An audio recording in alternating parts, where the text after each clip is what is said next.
The Hunter from the Sky. The Thomas Mantell Incident. Chapter 2, The Sound of Death and the Final Descent. Loneliness at the edge of the atmosphere. 30,000 feet, approximately 9,100 meters. This is where the sky is no longer blue, but turns a deep purple, even black. This is a freezing void unsuitable for human life. And Captain Thomas Mantell was all alone in this void. The world below was lost beneath hazy layers of clouds and atmosphere. Mantell's only reference point was that metallic giant still hanging above him. He had crossed the limit he set for himself. Why? A fighter pilot's ego, or the insidious effect of hypoxia? His oxygen mask was pressed to his face, but the air he drew into his lungs was insufficient. His brain was being deprived of the oxygen needed for survival. At this altitude, loss of consciousness could occur in seconds. Mantell was no longer a hunter, he was about to become a victim of his own ambition and the mercilessness of the atmosphere. In the grip of hypoxia, blurring reality. Hypoxia, oxygen deprivation, is a pilot's most dangerous enemy. It is insidious and deceptive. The first thing Mantell felt was not fear, but a strange feeling of euphoria, extreme happiness and confidence. As the oxygen level in his brain dropped, his perception of reality began to distort. The numbers on the instrument panel blurred. The sensation in his hands and feet disappeared. But he kept climbing.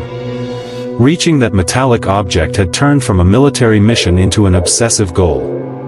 Godman Tower, in a muffled, distant voice, "Able leader, give us a status report. What is your altitude?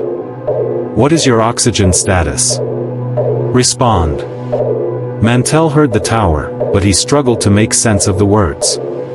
When he lifted his hand to press the radio switch, his arm felt like it weighed tons. Mantell's last words, historical record, under the influence of hypoxia. Mantell, with heavy, ragged breaths, still climbing. That thing, is very close. I see windows. Very bright. These were the last meaningful words entered into the records. Did he say, windows? Seeing a window from that distance at that altitude was impossible. Was this a hallucination caused by hypoxia, or was he really looking inside that metal giant? Silence and loss of control. Around 3:15 p.m., at approximately 33,000 feet, about 10,000 meters, Captain Thomas Mantell's brain succumbed to oxygen deprivation. His consciousness shut down.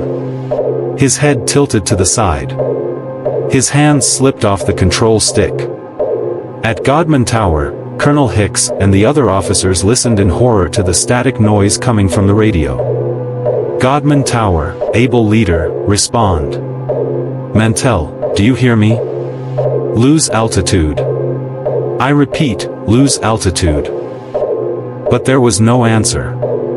Only the silence of the sky. At that moment, Mantell's P-51, pilotless, surrendered to the laws of aerodynamics.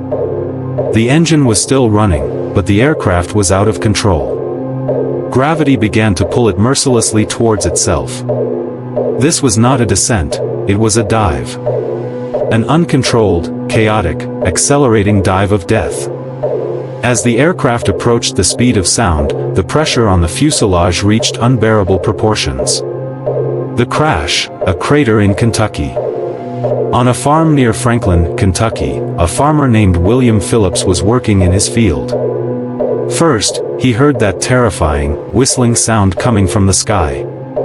When he looked up, he saw a fighter plane coming straight at him like a stone, uncontrollably. At 3:18 p.m., Thomas Mantell's P-51 Mustang crashed into the ground at a speed of over 500 miles per hour. With the violence of the impact, the plane instantly disintegrated and turned into a massive fireball.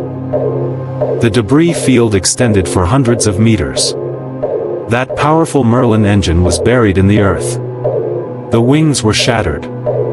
The cockpit, there was almost nothing left of the cockpit. Captain Thomas Mantell, aged 25, had lost his life in the line of duty.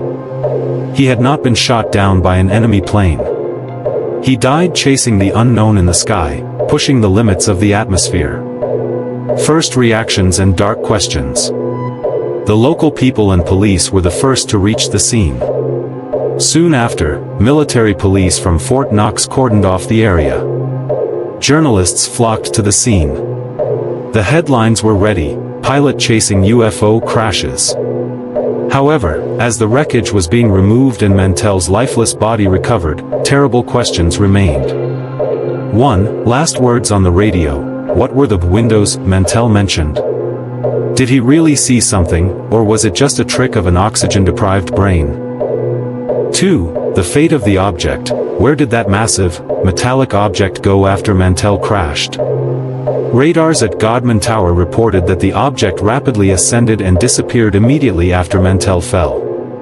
3. Oddities in the wreckage. Conspiracy theorists claimed there were anomalies in the wreckage that could not be explained by a normal crash. Rumors spread of unexplained burn marks or radiation on some parts of the aircraft. However, these claims were never officially confirmed. Mantell's death was a turning point. UFOs were no longer just strange lights, they were objects that carried the potential for lethal threat. The military feared the panic this event would create among the public. An explanation was needed. A fast and convincing explanation. Seeds of the cover-up. Before Mantell's body had even cooled, the Air Force's public relations machine began to work. The truth had to be covered up, panic prevented. The initial explanation was that the planet Venus was very bright in the sky that day, and Mantell chased it, mistaking it for a UFO. How logical was it for an experienced fighter pilot to describe a planet in the middle of the day as a 100-meter diameter metallic object, and go to his death chasing it? This explanation did not satisfy the public. On the contrary, it only increased suspicions. This was the beginning of the Venus lie, one of the most famous and absurd cover-up attempts in UFO history. In the next chapter, we will examine the major cover-up that occurred after the Mantell incident. How did the Air Force's Project Blue Book manipulate this event? How did Mantell's death change the direction of UFO research? And what was really in the sky that day?